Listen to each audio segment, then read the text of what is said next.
Welcome friends in science lecture first lesson 12 sound. In today's lecture we are going to understand about the concept of sound. So in every day we hear sound from various sources, like humans we hear from birds, we hear from bell that is ringing in our houses, machines, vehicles, television, radios, etc.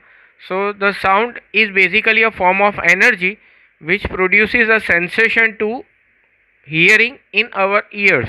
So what is basically sound is sensation to our ears. Now as I am speaking now, so this sound is reaching to your ears and creating a sensation. This sensation has been taught to you right from your birth, that is what are the alphabets are, and now you are understanding this in the form of a language.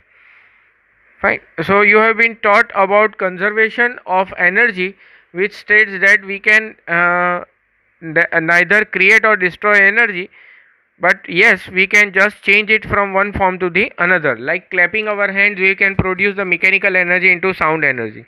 Like vibrating my tongue, I can produce the air energy, sound mechanical energy to an air formation, and from air formation towards the sound energy.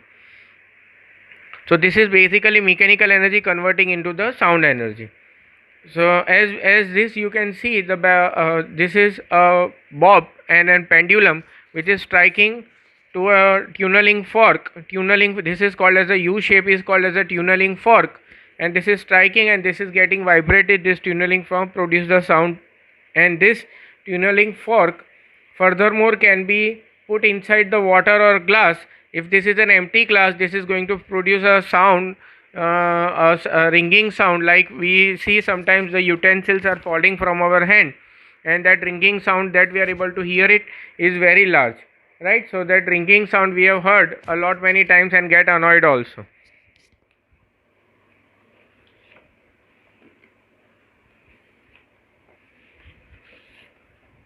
Now this particular glass, if you put it inside this water, this tunneling fork, you may see the vibrations of the waves through it, right? So this is how we can say the sound can be produced, and these vibrations can be passed from one point to the another. Now how these vibrations are passing, that is called as a propagation of sound.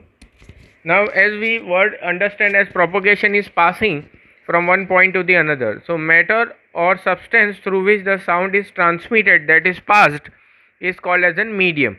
It can be solid, liquid or gas. That means the sound can pass through solid, liquid or gas. All the mediums it can pass through. A particle of a medium in contact, but it cannot pass through vacuum because vacuum does not have any particle, right? A particle of a medium in contact with the vibrating object is first displaced and is in the equilibrium position. That means the particle which has been given energy starts vibrating the next particle, like one person sitting behind another and one is jumping and holding the hand of the another one. It is going to pull the another person also. Likewise, it is passing from one point to the another, pulling the other particles and disturbing the other particles from its equilibrium position. It then exerts a force on the adjacent particles, as a result of which the adjacent particles get displaced from its position of the rest. That means, as I told you, that it is disturbing the another particle which is on the exactly besides it, and it is going to pass the disturbance from one particle to the another particle. Displacing from its position, after displacing from its position of rest, after displacing the adjacent particles, first particles come back to its original position. So it does not go on getting vibrated. When the energy is passed from one point, from that particle, this energy is passed to the next particle, and likewise it is going to, after some point of time, it is going to lose the energy and come to its rest position. This process continues in the medium till the sound reaches to your ear. How? So this is how the propagation of sound happens from one particle to another particle and reaches towards your ear. Now the sound waves are characterized by the motion of the particles in the medium and are called as mechanical waves. Because they require a medium for propagation, that's why they require particles and medium, that's why it is called as mechanical waves. So these sound waves are called as mechanical waves. When a vibrating object moves forward, it pushes and compresses the air in front, and it is creating a region of high pressure. Now, this idea is something like this.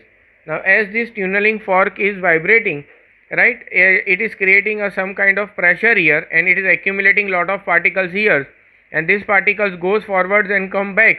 But here you see the density of the particle is very high, here the density of the particle is very high. So what it is telling, that when it is compressing is pushing and making it close with each other in air. Like as I am speaking, I am creating a kind of an pressure on the air, and it is compressing the particles and the air in front of it and creating a region of high pressure. This is called as an compression.